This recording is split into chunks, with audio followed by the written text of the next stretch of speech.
स्वर्ण राज्य की रानी और रहस्यमयी राजा। प्राचीन समय की बात है, जब भारतवर्ष के उत्तरी हिस्से में एक अद्भुत और समृद्ध राज्य था, स्वर्ण राज्य। यह राज्य अपने सुनहरे महलों, विशाल उद्यानों, गगनचुंबी मीनारों और अद्वितीय सांस्कृतिक वैभव के लिए पूरे भारतीय उपमहाद्वीप में प्रसिद्ध था। यहाँ के लोग शांतिप्रिय, परिश्रमी और संस्कारित थे। स्वर्ण राज्य की रानी रूप सिंधरी सौंदर्य, साहस और न्याय की प्रतिमूर्ति मानी जाती थीं।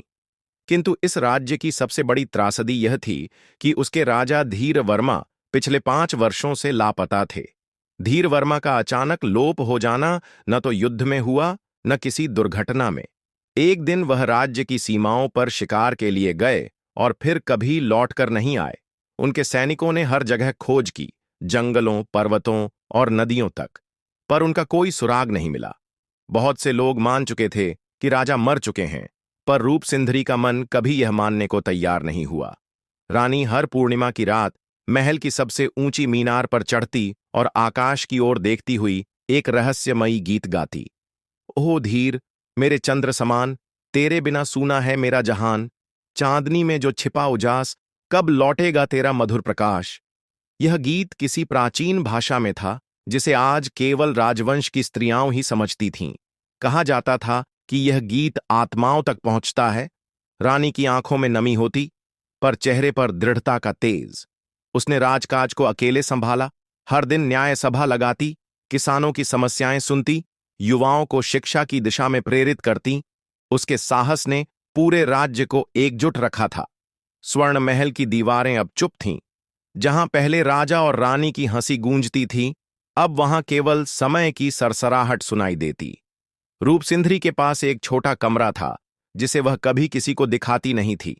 वहां एक पुराना चित्रपट था, राजा धीर वर्मा और उसके साथ बिताए गए क्षणों का संग्रह। उस कमरे में राजा की तलवार भी थी, जो उसके गायब होने के बाद घोड़े की काठी से मिली थी।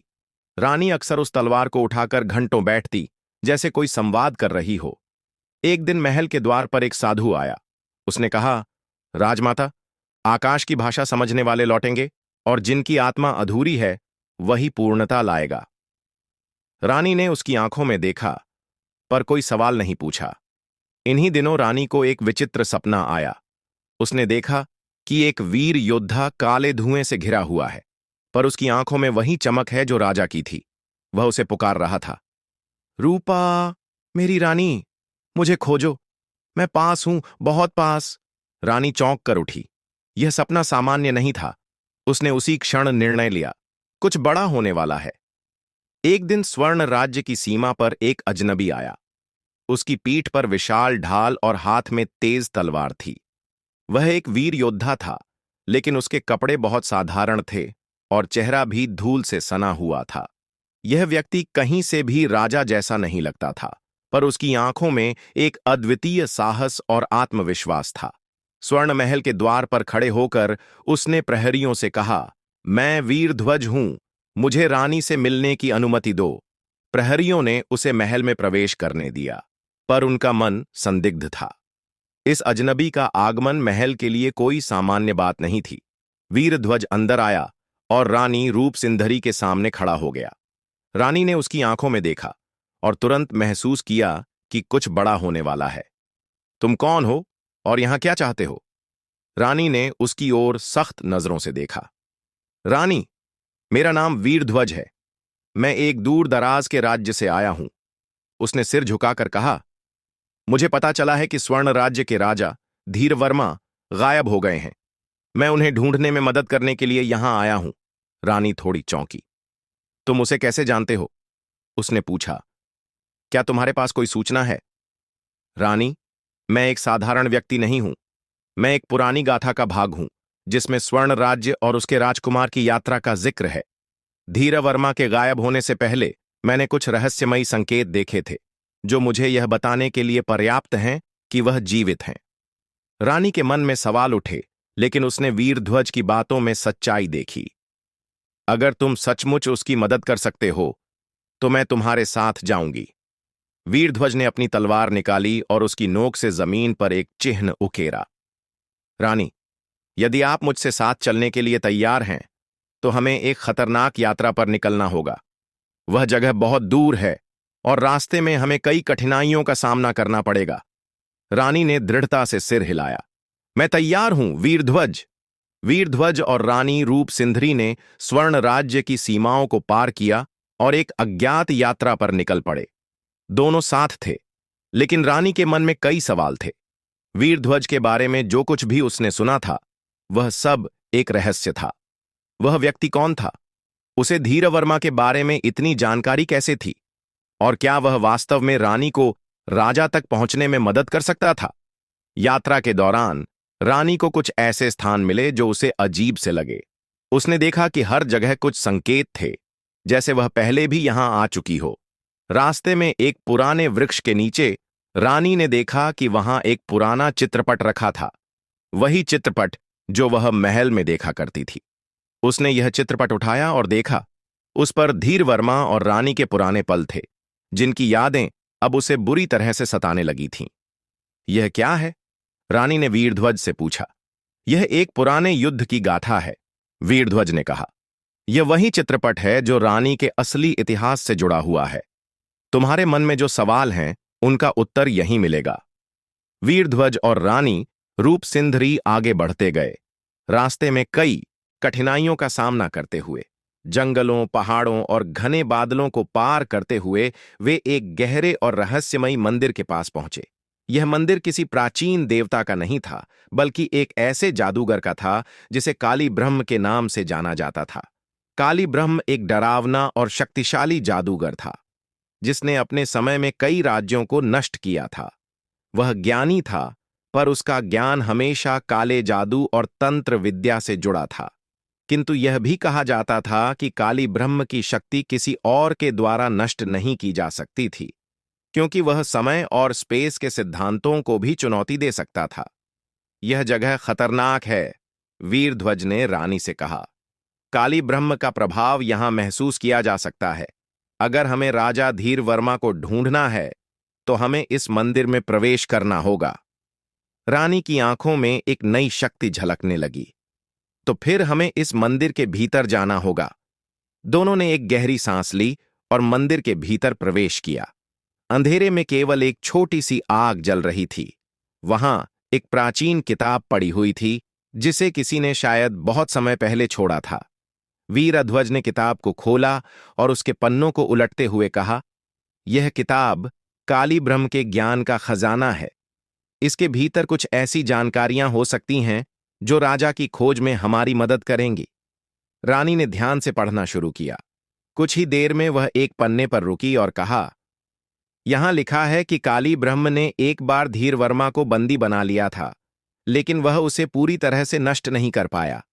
धीरवर्मा के शरीर में एक अजीब शक्ति समाई हुई थी, जो काली ब्रह्म की काली शक्तियों से भी ताकतवर थी।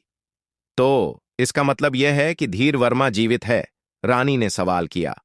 हां, वीरध्वज ने जवाब दिया, लेकिन वह जहां है वहां तक पहुंचना आसान नहीं होगा। हमें उस शक्ति को समझना होगा जिसे काली ब्रह्म ने कभी पकड़ा था। रानी ने दृढ़ता से कहा, मैं तैयार हूं। राजमहल से बाहर निकलने के बाद वीरध्वज और रानी ने उस शक्तिशाली स्थान की ओर अपना रुख किया जिसे अग्निकुंड कहा जाता था। यह वह जगह थी जहां काली ब्रह्म ने अपनी काली शक्तियों को अर्जित किया था और जहां से धीरवर्मा को अपहरण किया गया था। इसे पार करना एक कठिन कार्य था, क्योंकि अग्निकुंड में राक्षसी शक्तियां और खतरनाक जाल थे। रानी ने वीरध्वज की ओर देखा। क्या तुम तैयार हो? हां, वीरध्वज ने कहा। लेकिन तुम्हें याद रखना होगा, अग्निकुंड को पार करने के लिए तुम्हें अपनी आंतरिक शक्ति और साहस को परखना होगा। यह सिर्फ शारीरिक नहीं, मानसिक और आत्मिक परीक्षण भी है। रानी ने उसकी बातों को समझा और उसने अपनी आंखें बंद की। वह अपने भीतर की शक्ति को महसूस करने लगी। तभी एक अदृश्य शक्ति ने उसे घेर लिया और अचानक चारों ओर आग की लपटें घिरने लगीं। रानी ने अपनी आंखें खोलीं और अग्निकुंड की भीषण आग को अपने सामने देखा। लेकिन रानी के मन में एक अद्भुत शांति थी। उसने बिना घबराए अपनी तलवार को उठाया और वह अग्निकुंड की ओर बढ़ने लगी। अग्निकुंड के भीतर प्रवेश करते ही लपटें और भी तेज हो गईं। लेकिन रानी का साहस और दृढ़ नायकत्व उसे रास्ते में कोई भी रुकावट नहीं बनने देते। वह एक कदम और बढ़ी, फिर दूसरा और फिर तीसरा। अग्निकुंड की लपटें अब उसके शरीर से टकराकर बुझने लगीं। अचानक अग्निकुंड के बीच में एक चमत्कारी शिखा जल उठी। रानी ने देखा कि वहां एक पुराना लहराता हुआ तंत्र था जो धीर वर्मा की उपस्थिति को प्रदर्शित कर रहा था। यह वही शक्ति है जो हमें काली ब्रह्म से लड़ने में मदद करेगी, वीरध्वज ने कहा। यहां से हमें हमारी अंतिम दिशा मिलेगी। अग्निकुंड से निकलने के बाद वीरध्वज और रानी रूपसिंधरी ने अपनी यात्रा को और आगे बढ़ाया। यह यात्रा अब एक नए मोड़ पर पहुंच चुकी थी। उनका मार्ग अब सीधा नहीं था। वह एक ऐसे स्थान पर पहुंच चुके थे जहां हर कदम पर एक नया रहस्य उनका इंतजार कर रहा था। यह स्थान एक प्राचीन जंगल के भीतर था, जो माना जाता था कि किसी रहस्यमयी भविष्यवक्ता का घर था। कहा जाता था कि वह भविष्य को देखने में सक्षम थे और उनके पास ऐसी शक्तियां थीं जो समय और स्थान को नियंत्रित कर सकती थीं। यह वही स्थान है, वीरध्वज ने कहा, जहां हमें भविष्यवक्ता से मिलना होगा। वह ही हमें बताएंगे कि धीर वर्मा कहाँ है और कैसे हम उसे काली ब्रह्म से मुक्त कर सकते हैं। रानी को यह सुनकर थोड़ी शंका हुई। क्या वह भविष्यवक्ता सचमुच हमें मदद कर पाएंगे? क्या उनकी शक्तियां इतनी प्रबल हैं? यह रहस्य है, वीरध्वज ने मुस्कुराते हुए कहा, पर हमें इस राह पर चलने से पहले कोई और विकल्प नहीं दिखता। वे जंगल में घुस गए और धीरे धीरे घने वृक्षों और घने बादलों के बीच एक छोटा सा घर दिखने लगा।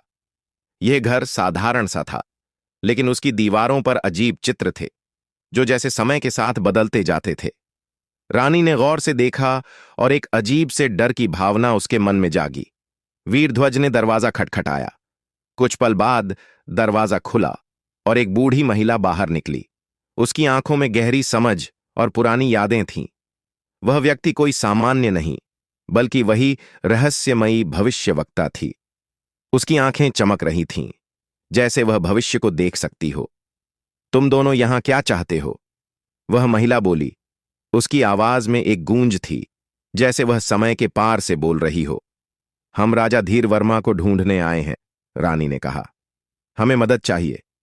भविष्यवक्ता ने रानी की ओर देखा और फिर वीरध्वज की ओर। तुम दोनों ने बहुत दूर तक यात्रा की है, लेकिन याद रखना, इस यात्रा का अंत केवल एक रहस्य नहीं, बल्कि एक परीक्षा है। क्या आप हमें बताएंगी कि राजा कहाँ हैं? रानी ने पूछा। मैं तुम्हें रास्ता दिखाऊंगी, लेकिन ध्यान रखना, भविष्यवक्ता ने कहा। जो तुम ढूंढ रहे हो वह तुमसे ज्यादा कीमती हो सकता है। धीर वर्मा का जो राज्य है वह केवल एक राजा का नहीं, बल्कि एक राज्य का भाग्य है। तुम उसे ढूंढकर सही फैसला लेना, नहीं तो इसके परिणाम भयंकर हो सकते हैं। यह सुनकर रानी थोड़ी चौंकी, लेकिन उसने अपना साहस बनाए रखा। हम उसे बचाने के लिए तैयार हैं। तुम्हें आकाश की एक गहरी और पुरानी गुफा तक जाना होगा, भविष्यवक्ता ने कहा। वहां धीर वर्मा का असली रूप छिपा हुआ है, लेकिन याद रखना, तुम्हें उसकी ओर बढ़ते हुए अपनी आंतरिक शक्ति का सामना करना होगा। क्या हम अकेले जा सकते हैं? वीरध्वज ने पूछा। भविष्यवक्ता ने सिर हिलाया। तुम्हें अकेले ही जाना होगा, क्योंकि यह एक परीक्षा है। तुम्हारा साहस, तुम्हारी शक्ति और तुम्हारी दया ही तुम्हें अंतिम रास्ता दिखाएंगे। अब रानी और वीरध्वज को आकाश की गुफा तक पहुंचने का रास्ता दिखाया गया था। यह गुफा एक विशाल पहाड़ के शिखर पर थी, जहां तक पहुंचने का रास्ता अत्यंत कठिन था। लेकिन रानी ने यह ठान लिया था कि वह किसी भी कीमत पर राजा धीर वर्मा को ढूंढेगी। यात्रा शुरू करने से पहले रानी ने वीरध्वज से कहा, तुमने मुझसे बहुत कुछ छिपाया है वीरध्वज। मुझे पूरा यकीन है कि तुम्हारा अपना राज है। तुम राजा के साथ किस संबंध में हो? वीरध्वज ने गहरी सांस ली और कहा, रानी, मैं सिर्फ एक साधारण योद्धा नहीं हूं। मैं काली ब्रह्म के खिलाफ उस युद्ध में भाग लेने वाला पहला व्यक्ति था जो तुमने सुना था, और वह राज जो तुम ढूंढ रहे हो वह मेरे लिए भी उतना ही महत्वपूर्ण है। रानी और वीरध्वज ने आकाश की गुफा की ओर यात्रा जारी रखी। रास्ता बेहद कठिन था और हर कदम पर एक नई चुनौती सामने आ रही थी। पहाड़ की ऊंचाई बढ़ती जा रही थी और हवा में एक विचित्र ठंडक घुलने लगी थी। रानी ने अपनी छाती में उठते भय को नियंत्रित करने की कोशिश की, लेकिन गुफा का रहस्य उसे हर पल सता रहा था। गुफा के पास पहुंचने पर रानी ने देखा कि वहां एक विशाल द्वार खड़ा था, जो पूरी तरह से पत्थरों से ढका हुआ था। उस द्वार पर एक प्राचीन तंत्र अंकित था, जिसे देखकर रानी को लगा कि यह एक प्रकार का शाप हो सकता है। द्वार पर कुछ अजीब से प्रतीक थे, जो न सिर्फ काली ब्रह्म के बल्कि स्वर्ण राज्य के पुराने राजवंशों के भी प्रतीक थे। यह द्वार सिर्फ एक ही तरीके से खुलेगा, वीरध्वज ने कहा। हमें इस तंत्र को समझकर इसका सही अर्थ निकालना होगा। रानी ने ध्यान से तंत्र को देखा और उसकी पंक्तियों को समझने की कोशिश की। उसे एक ऐसा शब्द दिखाई दिया जो शायद उस समय के प्राचीन भाषा में एक संकेत था। रानी ने धीरे धीरे वह शब्द उच्चारण किया और उसी क्षण गुफा के द्वार ने धीमे से आवाज की और खोलना शुरू कर दिया। गुफा के भीतर घना अंधेरा था और चारों ओर एक गहरी भारी शांति फैली हुई थी। रानी और वीरध्वज ने एक दूसरे को देखा और फिर गुफा में प्रवेश किया। जैसे ही वे भीतर गए, उन्होंने देखा कि गुफा के अंदर एक बड़ा हाल था। उस हाल के मध्य में एक पुरानी शिला रखी हुई थी, जिस पर धीरवर्मा का चित्र उकेरा हुआ था। लेकिन यह चित्र आम नहीं था, इसमें एक विचित्र ऊर्जा और रहस्य छिपे हुए थे। रानी ने यह देखा और उसके मन में एक गहरी आस्था उत्पन्न हुई। उसे अब पूरा विश्वास था कि धीरवर्मा यही हैं, लेकिन वह किस रूप में हैं, यह समझना अभी बाकी था। धीरवर्मा का असली रूप यहीं कहीं है, वीरध्वज ने कहा। लेकिन याद रखना, इस गुफा में प्रवेश करने का मतलब सिर्फ उन्हें ढूंढना नहीं, बल्कि इस शक्ति से मुकाबला करना भी है जो उसे कैद किए हुए है। रानी ने सिर हिलाया। हम तैयार हैं। गुफा की गहराई में जाते हुए रानी और वीरध्वज ने देखा कि चारों ओर अजीब से संकेत और चिन्ह उकेरे गए थे, जो जैसे उन्हें सही रास्ता दिखा रहे थे। इस रास्ते पर बढ़ते हुए उन्हें एक विशाल पंखों वाला जीव दिखाई दिया, जो राक्षस जैसा प्रतीत हो रहा था, लेकिन उसके भीतर एक अजीब सी शांति भी थी। यह जीव काली ब्रह्म के बचे हुए अनुयायियों में से एक था, जो गुफा की रक्षा कर रहा था। तुम कौन हो? रानी ने साहसिकता से पूछा। क्या तुम हमें धीरवर्मा तक पहुंचने में मदद करोगे? जीव ने अपनी आंखों में गहरी समझ और शक्तिशाली ध्यान के साथ रानी की ओर देखा। मैं उस शक्ति का भाग हूं जिसे तुम खोज रहे हो। मैं वही हूं जिसने धीरवर्मा को इस गुफा में लाकर छिपाया था। लेकिन याद रखना, धीरवर्मा केवल एक राजा नहीं, बल्कि एक नायक भी था, जिसे तुम्हारे राज्य के भविष्य के लिए बलिदान दिया गया। क्या तुम्हारा मतलब है कि धीरवर्मा को बलिदान दिया गया था? रानी ने पूछा। हां, जीव ने कहा। धीरवर्मा का कीमती बलिदान स्वर्ण राज्य को एक नई दिशा देने के लिए था। वह न सिर्फ एक राजा थे, बल्कि एक ऐसा नायक थे जिनकी शक्ति ने काली ब्रह्म की काली शक्तियों को हराया। अब तुम्हारा काम है उस शक्ति को पहचानना और उसे मुक्त करना। रानी और वीरध्वज ने एक दूसरे को देखा। यह राज अब और भी गहरा हो गया था। रानी को अब यह समझ आ गया था कि उसकी यात्रा केवल राजा को ढूंढने तक नहीं, बल्कि स्वर्ण राज्य के भविष्य को सुरक्षित करने तक की थी। तो हमें क्या करना होगा? रानी ने पूछा। तुम्हें वह शक्ति पहचाननी होगी, जीव ने कहा, जो इस गुफा में बंद है। लेकिन ध्यान रखना, यह केवल तुम्हारे साहस और सत्य के साथ संभव हो सकेगा। गुफा के भीतर की हवा अब एक अजीब सी महक से भर चुकी थी। रानी और वीरध्वज की आंखों में सवाल थे और मन में कई चिंताएं। वे जिस शक्ति के बारे में सुन रहे थे, वह केवल एक शक्ति नहीं थी, बल्कि स्वर्ण राज्य के भविष्य से जुड़ी एक कठिन परीक्षा थी। अब तक उन्होंने जो भी यात्रा की थी, वह उनकी साहसिकता, शक्ति और सत्य की परीक्षा थी। लेकिन क्या वे अब तक उस रास्ते पर थे जो अंततः धीरवर्मा तक पहुंचने का सही मार्ग दिखाएगा? धीरवर्मा का असली रूप कहां है? रानी ने उस विशाल जीव से पूछा, जो अब तक उनके मार्गदर्शक की भूमिका में था। जीव ने शांति से उत्तर दिया, धीरवर्मा का रूप यहां किसी प्रकार के जादू से छिपा हुआ है। वह किसी शारीरिक रूप में नहीं है, बल्कि एक ऐसी शक्ति के रूप में है जो इस गुफा के भीतर समाई हुई है। अगर तुम सच में उसे देखना चाहती हो, तो तुम्हें अपनी आंतरिक शक्ति को पहचानना होगा और उस शक्ति से जुड़ना होगा। रानी ने कड़ी संकल्पना के साथ सिर हिलाया।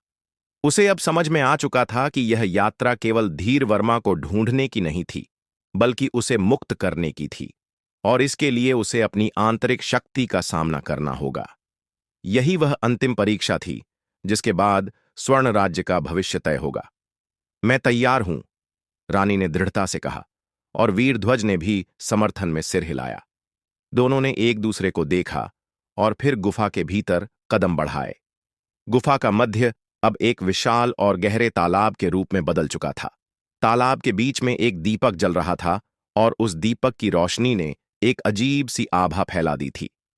रानी और वीरध्वज दोनों धीरे धीरे तालाब के पास पहुंचे, और वहां एक शिला पर एक पुराना तंत्र देखा, जो धीरवर्मा की पहचान को उजागर करने के लिए था। यह वही तंत्र है, वीरध्वज ने कहा। यह तुम्हारी आंतरिक शक्ति से जुड़ा हुआ है। यदि तुम इसे सही तरीके से पढ़ पाओ, तो धीरवर्मा की शक्ति तुम्हारे सामने प्रकट हो जाएगी। रानी ने तंत्र की ओर बढ़ते हुए गहरी सांस ली। उसने अपना ध्यान एकाग्र किया और तंत्र की लकीरों को पढ़ने लगी। जैसे ही उसने तंत्र के प्रत्येक अंक को ध्यान से पढ़ा, अचानक गुफा के चारों ओर एक तेज चमक उठी। दीपक की आभा अब हजारों बार अधिक तेज हो गई, और रानी को महसूस हुआ कि उसकी पूरी शरीर में एक अजीब सी शक्ति दौड़ने लगी। यह शक्ति क्या है? रानी ने शोर मचाया, लेकिन उसका आवाज गुफा के अंधेरे में खो गया।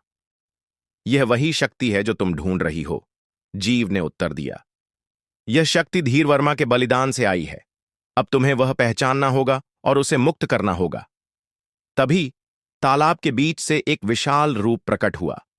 यह कोई और नहीं, बल्कि धीरवर्मा था, लेकिन उसका रूप मानो अज्ञेय था, जैसे वह एक ऊर्जा के रूप में प्रकट हो। रानी की आंखों में आंसू थे, क्योंकि उसने महसूस किया कि यह रूप उसके द्वारा किए गए संघर्षों का फल था। वह केवल एक राजा नहीं था, बल्कि स्वर्ण राज्य की रक्षा करने वाला एक अद्वितीय नायक था। धीरवर्मा, रानी ने गहरी आवाज में कहा, क्या आप सचमुच जीवित हैं? हां, वह उत्तर दिया। लेकिन मैं अब शरीर में नहीं हूं। मेरी शक्ति अब इस रूप में है जो तुम देख रहे हो। मुझे मेरे बलिदान के बाद इस रूप में आना पड़ा। आपका बलिदान क्या था? रानी ने पूछा। मेरा बलिदान स्वर्ण राज्य की रक्षा के लिए था, धीरवर्मा ने उत्तर दिया। मैंने अपनी शारीरिक शक्ति और आत्मा को इस गुफा में समर्पित कर दिया था, ताकि काली ब्रह्म को हराया जा सके। लेकिन अब तुम्हारा समय आ चुका है रानी।